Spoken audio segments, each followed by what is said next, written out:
ఆదర్శ పాఠశాలల కళాశాలల అవుట్సోర్సింగ్ సిబ్బందిని రెన్యువల్ చేసి నెల నెలా వేతనాలు అందజేయాలని ఆదర్శ పాఠశాల కళాశాల అవుట్సోర్సింగ్ సిబ్బంది కోరారు. ఈ మేరకు గ్రీవెన్స్ డేలో కలెక్టర్కు వారు వినతి పత్రం అందజేశారు. జిల్లాలోని ఆదర్శ పాఠశాలల కళాశాలల అవుట్సోర్సింగ్ సిబ్బంది సమస్యలు పరిష్కరించాలని కోరుతూ ఆదర్శ పాఠశాల కళాశాల అవుట్సోర్సింగ్ సిబ్బంది అసోసియేషన్ ఆధ్వర్యంలో సోమవారం కలెక్టరేట్ కార్యాలయంలో నిర్వహించిన గ్రీవెన్స్లో కలెక్టర్ను కలిసి వినతి పత్రం అందజేశారు. ఆదర్శ పాఠశాలల కళాశాలల అవుట్సోర్సింగ్ సిబ్బందిని రెన్యువల్ చేసి నెల నెలా వేతనాలు అందజేయాలని, అదేవిధంగా గత సంవత్సరం 6 నెలల పెండింగ్ జీతాలను వెంటనే చెల్లించాలని వినతి పత్రంలో కోరారు.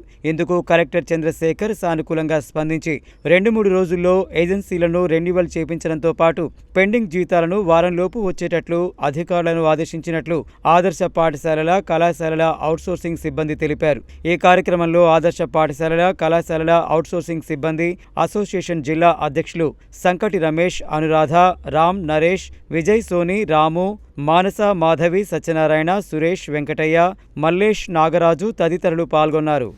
మేము పొరుగు సేవా సిబ్బందిగా గత 13 సంవత్సరాల నుంచి పనిచేస్తున్నాం సార్. 13 సంవత్సరాల నుంచి కూడా ఎన్నడూ లేని విధంగా గత 2 సంవత్సరాల నుండి మాకు రెన్యువల్కి ఇబ్బంది కలుగుతుంది. అదేవిధంగా జీతాలు కూడా సరి అయినటువంటి తేదీలలో రాక మేము ఆర్థికంగా చాలా ఇబ్బంది పడుతున్నాం. కుటుంబ పోషణ కూడా మాకు భారంగా ఉన్నది సార్.